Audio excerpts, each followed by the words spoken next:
For most viewers of this video, the word branding naturally conjures up images of logos, ads, and labels.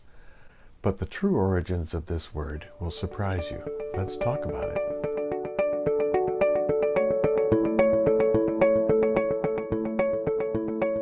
Branding in the modern sense actually has its origins in a practice that is thousands of years old.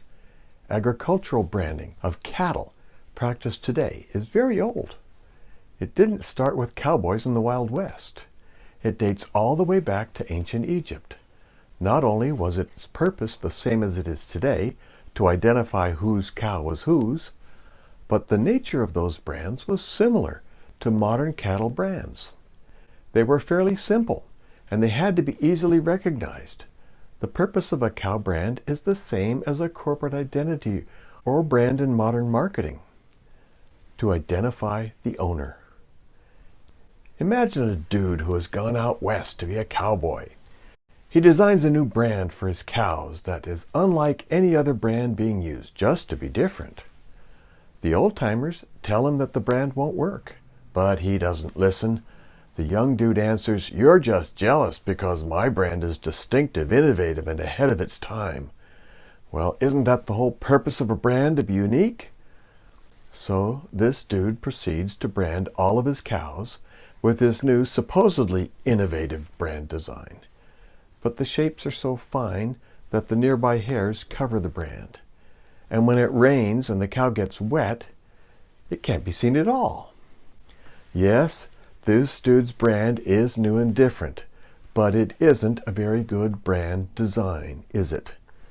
What good is a cow brand that can't be distinguished from a few feet away if the design is obscured by nearby hair, or when the cow is wet? Let's change gears. Imagine you are buying a used car, and the salesman says something like this: "Just don't drive it in the rain. Don't take more than 2 people in it at a time. Oh, and the brakes don't work in cold weather. Aside from that, it's a great car." You would probably shop elsewhere. Lazy design. The idea that the lack of a little care can lead to a big disaster isn't new. The centuries-old proverb, "for the want of a nail," is a perfect example of a little neglect having big consequences. For want of a nail, the shoe was lost. For want of a shoe, the horse was lost. For want of a horse, the battle was lost. For the failure of the battle, the kingdom was lost. All for the want of a horseshoe nail. If the proverbial nail was missing due to abject poverty, it would be unfortunate. If it was just wear and tear, we could chalk it up to fate. But if the missing nail was an act of carelessness, then it is truly tragic. Too many designers don't know the serious errors that can be made in identity design. But even worse, some don't care. They don't care that the client won't get full utility out of the identity they've designed. For them, the pursuit of cool trumps the creation of an effective identity. That's lazy design. Design isn't brilliant because it's different. It's brilliant if it works beautifully in all situations. Sadly, our design publications are filled with identities that are touted as being new and different, but will utterly fail their fundamental purpose: to be seen and recognized while being reproduced in a variety of situations. No wonder so many designers today have no clue what good design is. One of the original premises of this whole course is that a professional always acts in the client's best interests. Therefore, a designer's first responsibility is to create an identity that will meet all the requirements necessary, to be clear and recognizable and reproducible and consistent in all the client's desired presentations. Imagine a designer meeting with a client to present an identity, and after unveiling the design, says, "This is a cool design, but people will have a hard time seeing it on your vehicles, and you'll need to make it at least 1.5 inches tall on your website for good clarity. Oh, and by the way, it won't photocopy or fax well at all. And forget about it looking good in the yellow pages." Sound far-fetched? Sad to say, thousands of clients have paid so-called professional designers for work that has just those kinds of limitations. The worst part is that neither the clients, understandably, nor the designers, shamefully, had enough foresight to predict this. Let's take this in a different direction. How many holes can a balloon have before it pops? How many holes can your car's gas tank have before it's a threat?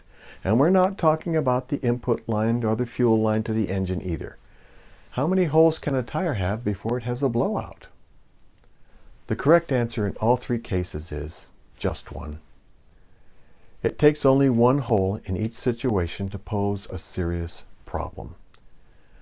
Too many who claim the title designer have no clue what their lack of a nail will cause. A poorly designed identity could double or triple certain reproduction costs. It could simply not work on signage, or when the identity has to be used small. It could reflect poorly on the client because of sloppy rendering. It could just be insipid and weak. 7 deadly sins. It may strike some as overly melodramatic to use the term 7 deadly sins to describe the shortcomings in logo designs. Perhaps so.